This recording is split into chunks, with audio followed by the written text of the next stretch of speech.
कि मंदास मंदमतयो, मंदमती के मनुष्य कर्तव्य न होंगे क्योंकि भक्षा भक्ष करेंगे। ज्ञान नहीं होगा कि कैसे हमें भोजन करना चाहिए, क्या करना चाहिए।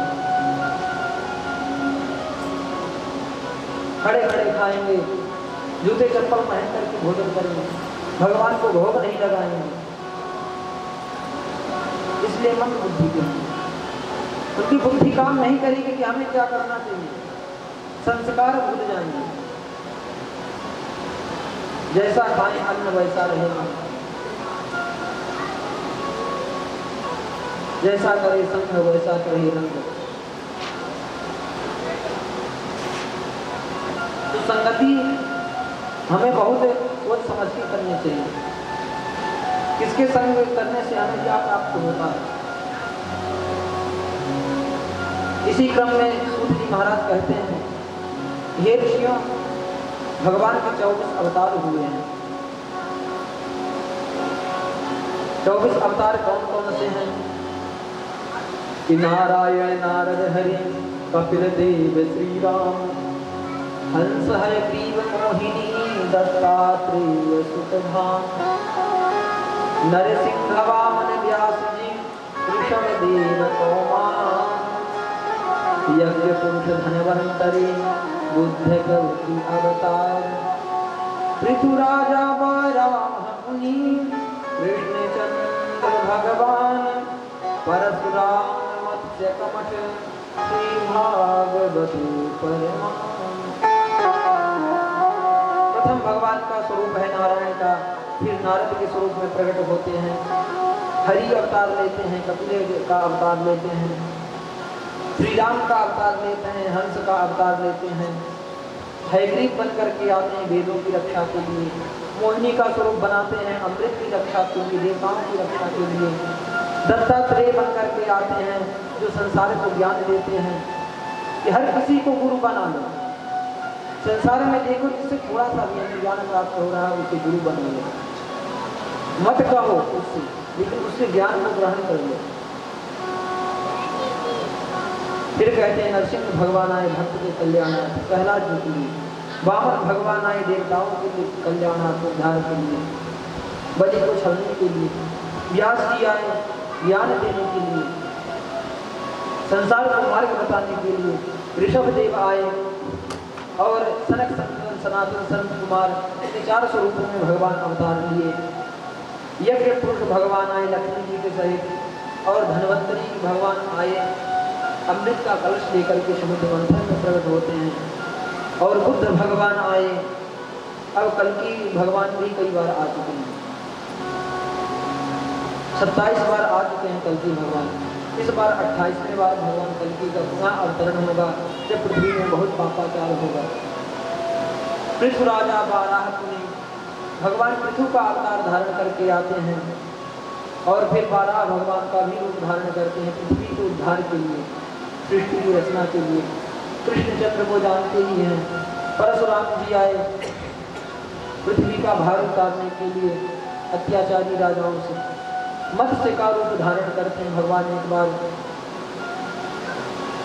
जब सृष्टि का अंत होता है तो मत्स्य का रूप धारण करके मनुष्य का भी मनुष्य रूपा को बिठाते हैं एक नौका में, और सभी प्रकार के पदार्थ जो पृथ्वी देने वाली है सबको उस नौका में रखते हैं और स्वयं उसको लेकर खेवैया बन करके चल देते हैं सब पुरुषों को बिठा करके। तो मत्स्य का रूप भगवान धारण करते हैं, कमठ माने कच्छप, कच्छप का रूप धारण करते हैं भगवान। समुद्र मंथन के समय पर्वत डूब जाता है, मंदराचल पर्वत डूब जाता है समुद्र में, तो कच्छप का रूप धारण करके भगवान बिजली अपनी उठाते हैं। तो भगवान के 24 अवतार हुए। अब भगवान से प्रेम करें तो भगवान क्यों प्रकट नहीं है, लेकिन प्रेम होना चाहिए। कैसा? सारे संसार में श्री राम में सब जग जाए कि हरि व्यापक सर्वत्र समाना, हरि व्यापक सर्वत्र समाना, आपके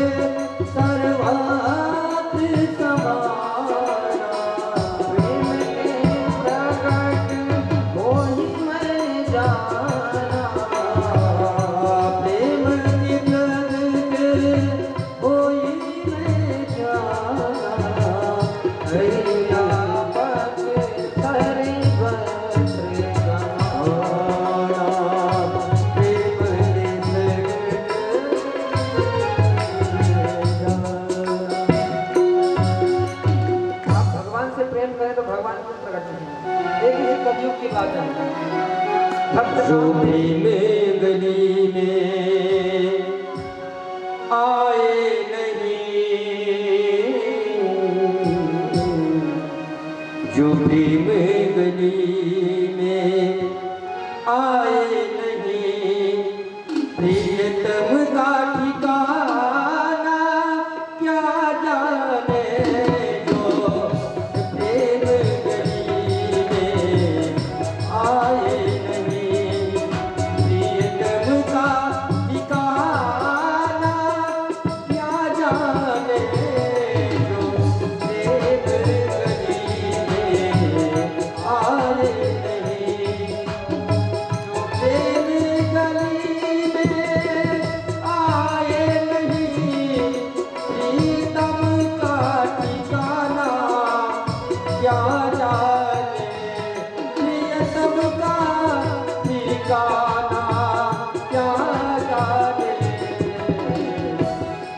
जिसने कभी प्रीत लगाई नहीं, जिसने कभी प्रीत लगाई नहीं, वो प्रेम निभाना क्या जाने।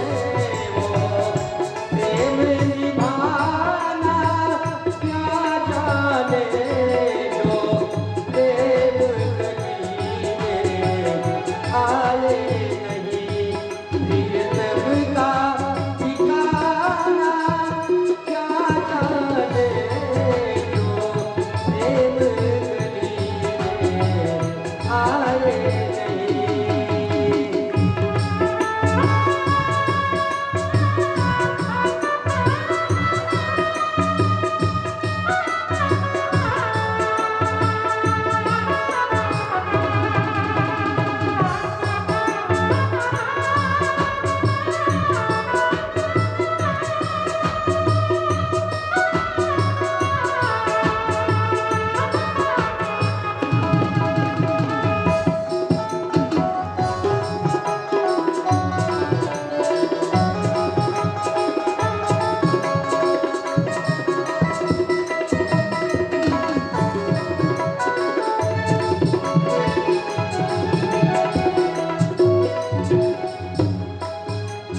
जो भेद करे अरे भेद करे, जो भेद पढ़े अरे भेद करे, मन में नहीं बनता आई, मन में नहीं निर्मलता आई।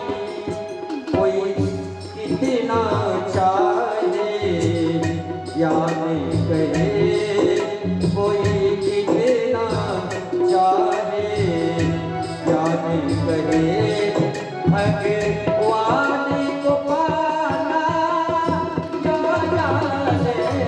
जो कितना चाहे ये नहीं करे, भगवान को पाना क्या जाने।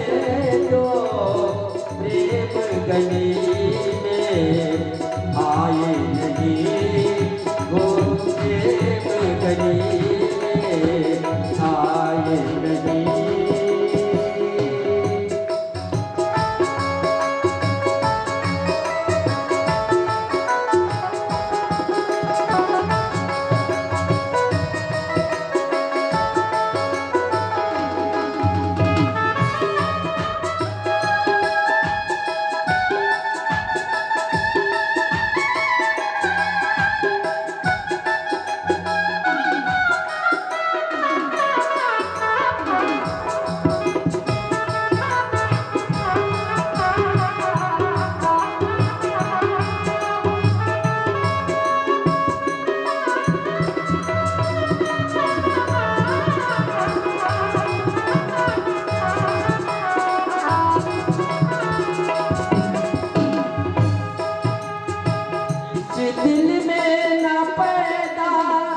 दर्द हुआ, जिस दिल में न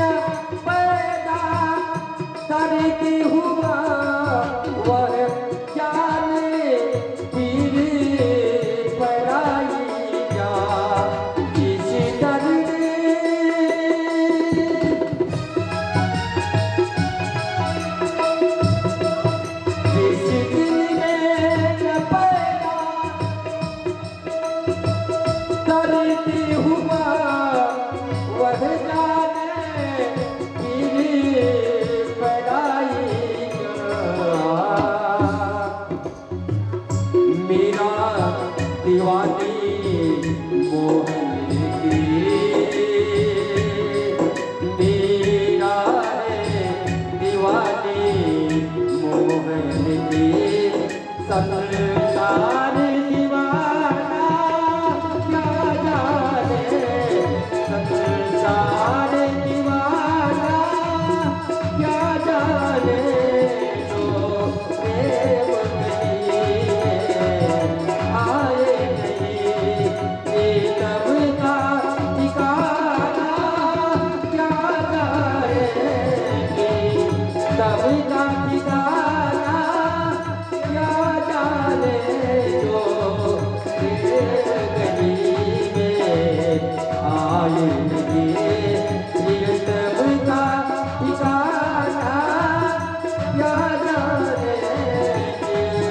तब का ठिकाना क्या जाने जो गली में आए नहीं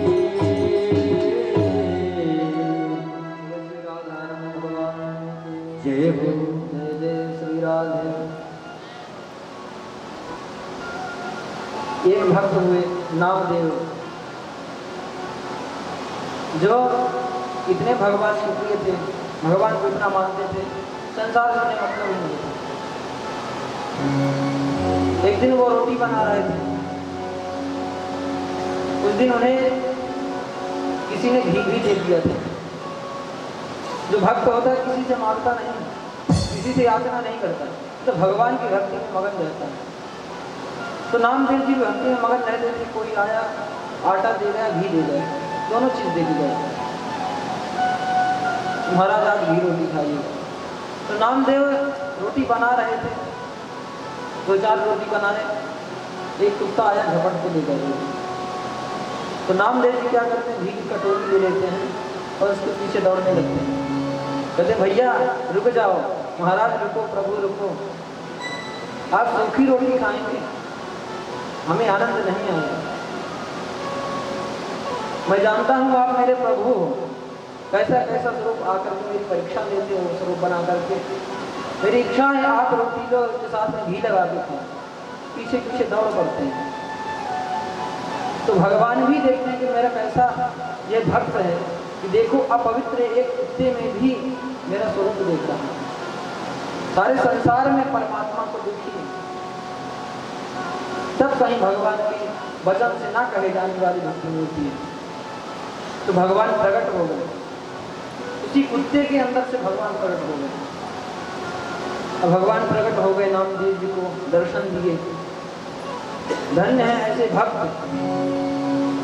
ये कलयुग के भक्त हैं।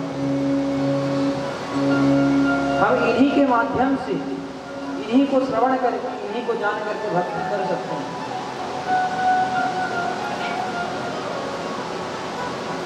ये साक्ष्य है कलयुग में भक्ति के, कैसे भक्ति की जाती है, कैसे भजन किया जाता है।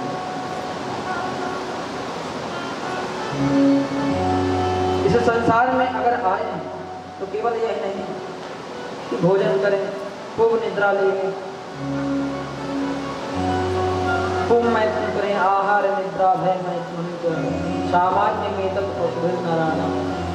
2 पैर वाला पशु कहा गया जो सामान्य जीवन जीता है। धुंधकारी को तो यहाँ तक ये कहा गया, वर्णन किए हैं व्यास जी, ऋषभ हस्ते न भोजन। जो व्यक्ति इस संसार में आकर भजन नहीं करता है, भगवान का नाम नहीं लेता, गलत मार्ग में चलता है, बस खाओ सो में लगा रहता है, तो जान लीजिए वह सब मान को समझते का मुर्दा। तो अब मुर्दा है इस संसार में, धरती का बोझ है। तो जल भी जाए तो उससे कोई फर्क नहीं पड़ता किसी को। अगर कोई भक्त को कुछ नुकसान होता है, उसके लिए संसार खड़ा हो जाता है, परमात्मा स्वयं खड़ा हो जाता है। आहार निद्रा भय मैथुनंचा सामान्य में तत् पशुभिः नराणाम धर्मो ही एको अधिको विशेषो धर्मेण हीना पशुभिः समः। जो धर्म से हीन है, धर्म तो पता है ना क्या है, धर्म से प्रभु अच्युत। जो भगवान से च्युत है, अलग है, वह पशु है, धर्म से ही नहीं, वह पशु है इस संसार में, दो पैर वाला पशु। तुलसीदास जी महाराज कहते हैं कि बड़े भाग मानुष तन पावा, बड़े भाग मानुष तन पावा, ये भाग मानुष तन पावा, दूर दूर में सब ग्रंथ नहीं गावा, दूर दूर सती ग्रंथ नहीं गावा, दूर दूर सती ग्रंथ नहीं गावा। साधन धाम मोक्ष करि द्वारा, साधन धाम मोक्ष करि द्वारा, पाई न जहीं पर लोक सवारा, लोक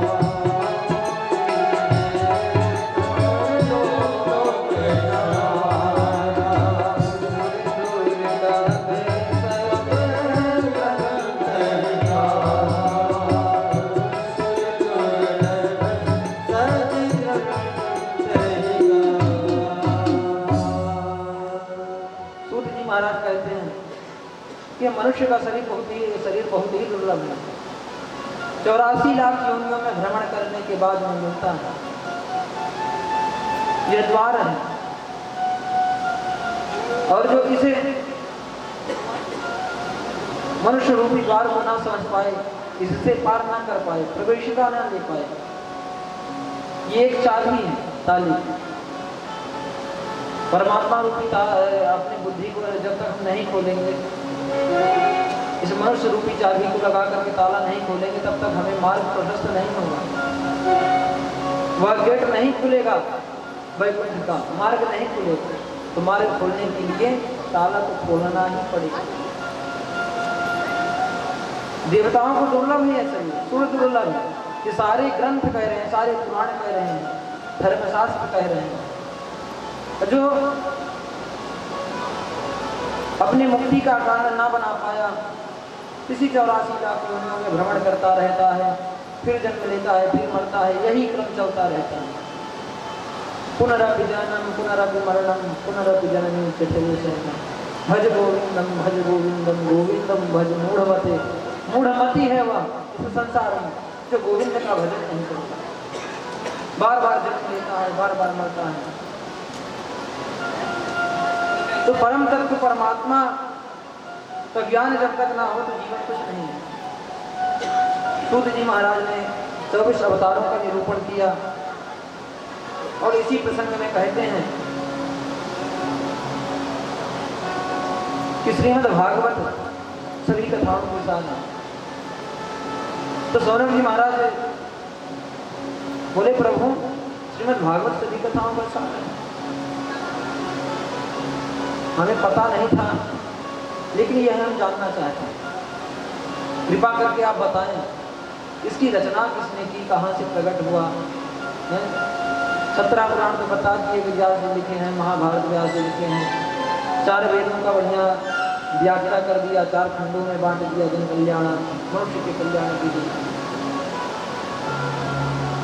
तो सूत जी महाराज कहते हैं कि द्वापरे समनुप्राप्ते तृतीये युग पर्यये जातः पराशरात् योगे वासव्यां कलया हरे। द्वापर के अंत में भगवान व्यास आते हैं, प्रकट होते हैं, अवतार ग्रहण करते हैं भगवान नारायण, पाराशर ऋषि के संतान बन के उत्पन्न होते हैं। तो व्यास जी जब जन्म लेते हैं, यहाँ आते हैं, देखते हैं संसार के प्राणी कितने दुखी हैं, इनका कल्याण कैसे होगा, मंदमती होंगे, मंद भाग्यवान होंगे। इनके कल्याणार्थ जब रचना करते हैं, पहले वेदों की व्याख्या कर दी, 4 खंड कर दिए वेद के, फिर 17 पुराण की रचना कर दी, तब भी नहीं हुआ, संतोष नहीं हुआ। फिर उसके बाद में महाभारत पंचम वेद, महाभारत रचना की, उसमें भी कहें कि इतने ज़्यादा श्लोक हैं, कौन पढ़ेगा कलयुग में, कौन सुनेगा। तो चिंतित मन में चिंता किए हुए बैठे थे। तो इसी क्रम में नारद जी आते हैं। बताए ना भगवान के अवतार हैं नारद जी, भगवान के अंश हैं। हरि को भजे सो हरि का हो, जो हरि को भजता है वो हरि में हो गया। धुंधकारी भगवान की कथा श्रवण किया तो चतुर्भुज रूपधारी बन गए, विष्णु की तरह, भगवान नारायण की तरह हो गए। इसलिए भगवान का भजन करना चाहिए, हमें हरि का होना। पर जीव सबस भगवंता, भगवान स्वयं के बस में, लेकिन जीव परवश है, दूसरे के बस में चलता है, दूसरे के नियम से, ब्रह्मांड सृष्टि से, काल चक्र के नियम से चलना पड़ता है। यही धर्मशास्त्र के अर्जुन है। नारद जी महाराज आए हुए हैं, महाराज नारद प्रसन्न है, श्रीमन नारायण भगवान का कीर्तन करते हैं। श्रीमन नारायण नारायण नारायण, श्रीमन नारायण नारायण नारायण, श्रीमन नारायण नारायण नारायण, श्रीमन नारायण नारायण नारायण, श्रीमन नारायण नारायण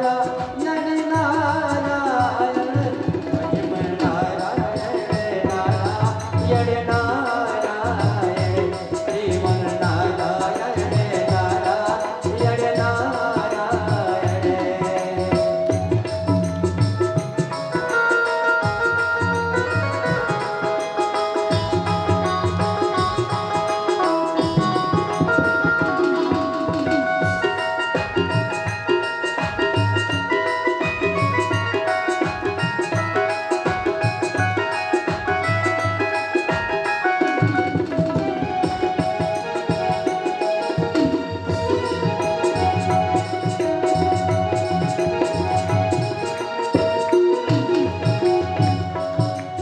लक्ष्मी नारायण नारायण नारायण, लक्ष्मी नारायण नारायण नारायण, लक्ष्मी नारायण नारायण नारायण, लक्ष्मी नारायण नारायण नारायण, श्रीमन नारायण नारायण नारायण, श्रीमन नारायण नारायण नारायण, श्रीमन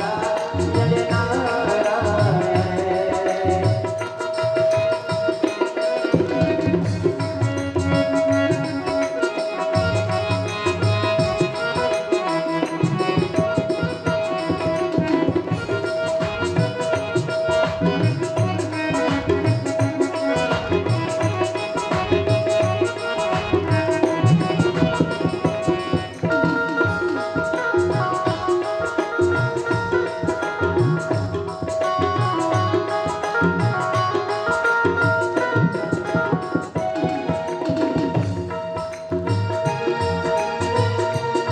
श्रीमन नारायण नारायण नारायण, श्रीमन नारायण नारायण नारायण,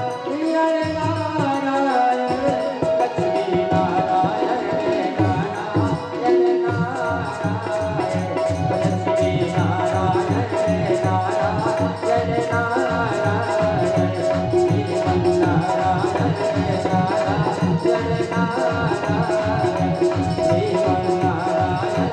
श्रीमन नारायण नारायण नारायण। की जय हो। देखिए हमारे ऊपर वो दोनों बातें लागू नहीं होनी चाहिए। कौन सी बातें हैं? जी सुदादुर जी समान, हमारी जीवा में ढक ना कहना। तो कीर्तन पीछे पीछे भगवान का करते रहे, बीच बीच में श्रवण रंग आई भवन जमाना। हमारा श्रवण है, कान है उसमें तो भगवान का नाम पढ़ ही रहा है, लेकिन जीवा से भी पीछे पीछे कीर्तन करते रहे। एक भी ये दोनों बातों में से एक भी हमारे ऊपर लागू ना हो। और नारद जी महाराज आए, नारद जी कहते हैं प्रभु क्या बात है, बड़े टेंशन में लग रहे हैं, आप तो गीत राग में हैं, 17 पुराणों की रचना कर दी, फिर भी टेंशन में दिखाई पड़ रहे हैं। व्यास जी सम्मान किए, नारद भगवान का पूजन किए कि पाराशर्य महाभाग भवतः कच्चिदात्मना परिपुष्यति शारीर आत्मा। देखिए जो पाराशर गोत्र में उत्पन्न होता है, जो पाराशर जी के वंशज हुए, तो पाराशर नाम से ही उन्हें संबोधित किया जाता है। पाराशर नाम से ही उन्हें संबोधित किया जाता है। तो आज नारद जी पाराशर से कह रहे हैं, व्यास जी से कह रहे हैं, पराशस्यापत्यम पुमान पाराशर, जो उस कुल में उत्पन्न हो उसे पाराशर ही कहते हैं।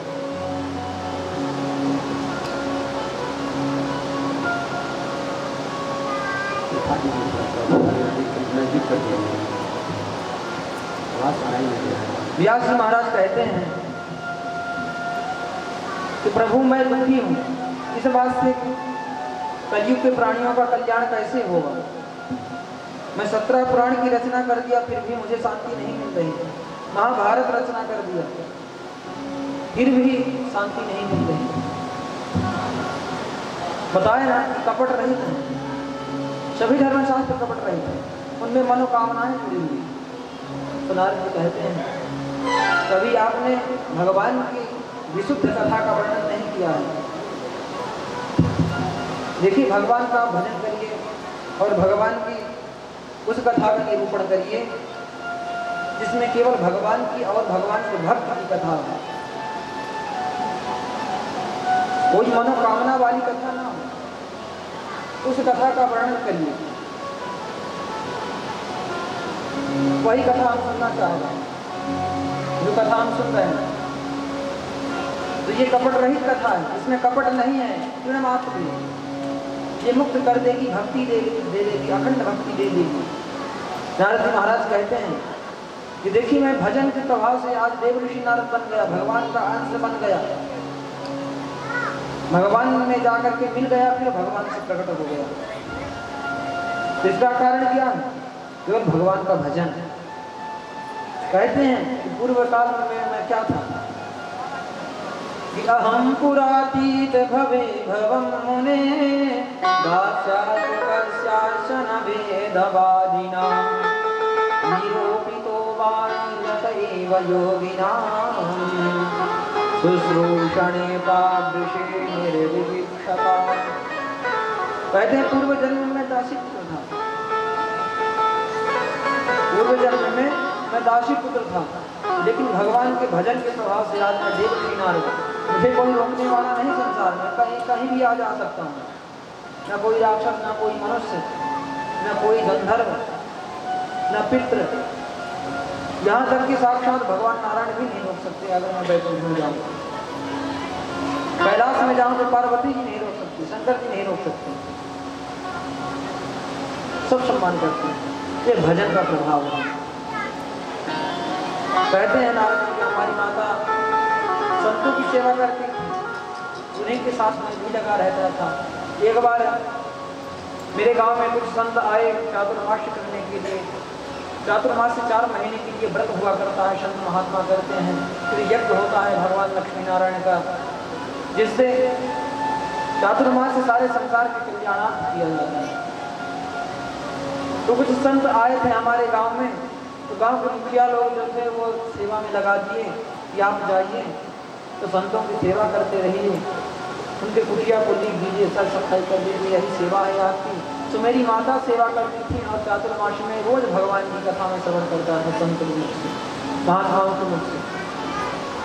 एक दिन चातुर्मास जब पूर्ण हुआ, संत जाने लगे तो मैं भी साथ में चल गया। तो संत कहते हैं बालक तुम कहाँ जा रहे हो? बोले प्रभु आपके साथ मैं भी चल रहा हूँ भजन करने के लिए, भजन करने के लिए मैं भी चलूँगा, मैं यहाँ माया में नहीं रुकूंगा। बोले देखो ऐसा है, पुत्र तुम्हारी माता है, मातृ देवो भव, पितृ देवो भव, गुरु देवो भव, अतिथि देवो भव। ये देवता के समान होते हैं। सर्वप्रथम मातृ देवो भव कहा गया है। इसलिए पहले तुम सबसे बड़ी गुरु आपकी माता है, उनकी सेवा करो, जो वो आपको आज्ञा दे। अगर वो आज्ञा देती हैं कि चले जाओ भजन करने जंगल में, तो फिर तुम चलो। उनकी माता भी प्रार्थना करती हैं, प्रभु हमारे पुत्र को मत ले जाइए, एक यही सहारा है, ये भी चले जाएंगे तो हम मर जाएंगे, हमारी सेवा कौन करेगा। तो नारद जी रुक जाते हैं, नारद जी को गुरु मंत्र दे देते हैं कि नारद जी आप इसी का जप करते रहें, एक दिन भगवान आपको दर्शन देंगे, कृपा करेंगे और माता की सेवा करेंगे। नारद जी इस बात से दुखी हुए कि मैं जा नहीं पाया भगवान के भजन के लिए। इसी क्रम में एक दिन नारद जी बता रहे हैं कि मेरी माता गाय धोने के लिए जाती हैं, गाय दोहन करने के लिए, तो एक सर्प के ऊपर पैर पड़ता है और सर्प काट लेता है। सर्प काट लिया तो मेरी माता मर जाती है, मुझे बहुत दुख होता है और सुख भी होता है। जो पुरुष का वामांग है वह स्त्री से परिपूर्ण होता है। ब्रह्मा जी के सृष्टि क्रम में शत्रुपा को प्रकट करते हैं बाएं अंग से और महाराज मनु को अपने दाएं अंग से प्रकट करते हैं। तो बायां अंग स्त्री का कहा गया है। तो बाएं अंग से बाईं अंग से अश्रुधारा निकलती है। कैसे? गर्म। नारद जी बता रहे हैं कि गर्म अश्रुधारा निकलती है दुख की, तो मेरी माता समझ के चली गई। और दाएं आंख से अश्रुधारा निकलती है एकदम ठंडी निर्मल। दाएं आंख से क्यों चल रही है अश्रुधारा एकदम ठंडी? ऐसा परिवर्तन क्यों? परिवर्तन यही भगवान के प्रीत सुख कि आज भगवान हमें प्राप्त हो जाएंगे। अब बाधा नहीं रह गई मार्ग में, अब बाधा हट गई। अपनी माता का बता रहे हैं कि सेवा की, कर्मकांड किए, उसके बाद में हम भी जंगल की तरफ उत्तर दिशा की ओर चल दिए और कुछ दिन तपस्या भगवान का भजन करते रहे। फलस्वरूप भगवान आकाशवाणी करते हैं कि सृष्टि के अंत में नारद तुम्हें मुक्ति मिलेगी, अभी दृढ़ भक्ति नहीं हुई है तुम्हारी, फिर उसके बाद में तुम मेरे शरीर से उत्पन्न होंगे, देव ऋषि नारद कहलाओगे। नारद जी कह रहे हैं हे व्यास जी, उसी भजन के प्रभाव से आज मैं देव ऋषि नारद हूँ। देवताओं ने भगवान ने मुझे वीणा दी है।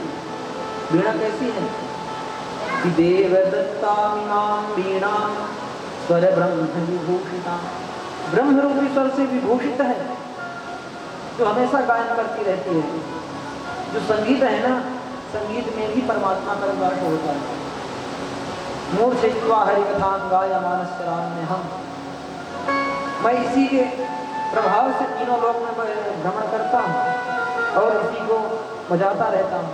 इसी क्रम में सूत जी महाराज से पूछते हैं स्वर्णकाल ऋषि कि प्रभु नारद जी बता दिए कि श्रीमद् भागवत का निर्माण करिए, आप भगवान की अखंड कथा, भगवान और भक्ति की कथा, भगवान के भक्तों की कथा का वर्णन करिए, निरूपण करिए, उसी से आपको शांति मिलेगी, प्रसन्नता होगी। तो व्यास जी श्रीमद् भागवत महापुराण की रचना करते हैं। फिर उसके बाद सोचते हैं कि श्रीमद् भागवत महापुराण को श्रवण कौन करेगा, इसको श्रवण कौन करेगा इस पृथ्वी में, और इसको श्रवण करके संसार में प्रचार करने वाला कौन योगी व्यक्ति है। तो फिर सुखदेव जी की ध्यान आती है। मेरे पुत्र सुखदेव चले गए थे, वही पारमहंस हैं, असली संत हैं, वही इसका प्रचार कर सकते हैं। तो सुखदेव भगवान का पता नहीं है कहाँ है, किस तंद्रा में घुसे बैठे हैं, भजन कर रहे हैं, आपका निराकार ब्रह्म में मग्न है। तो नारद जी ने बताए अनुसार व्यास जी अपने दो शिष्यों को भगवान की इस कथा के 2 श्लोक रटवा देते हैं और फिर भेजते हैं, कहते हैं जाओ जंगल में जो भी कंदराएं मिले उनके कंदरा के बाहर होकर खड़ा होकर के कंदराओं के इन श्लोकों का आप गायन करना। इसी के फलस्वरूप जहाँ कहीं भी सुखदेव होंगे तो वो आएंगे मेरे पास। श्लोक कैसे हैं कि बरहा पीडम नटवर वपुः कर्णयोः कर्णिकारं बिभ्रदवासः कनककपिशं वैजयन्तीं च मालां रन्ध्रान् वेणोरधरसुरः पूरयन् गोपवृन्दैर्वृन्दारण्यं स्वपदरमणं प्राविशद्गीतकीर्तिः। भगवान मौन धारण किए हुए हैं, दिव्य पीताम्बर ओढ़े हुए हैं, बंसी बजाते हैं, गाय चराते हैं, कितना सुंदर स्वरूप का वर्णन कर रहे हैं, कुंडल धारण किए हुए हैं, श्याम वर्ण के हैं। ऐसे भगवान बाल कृष्ण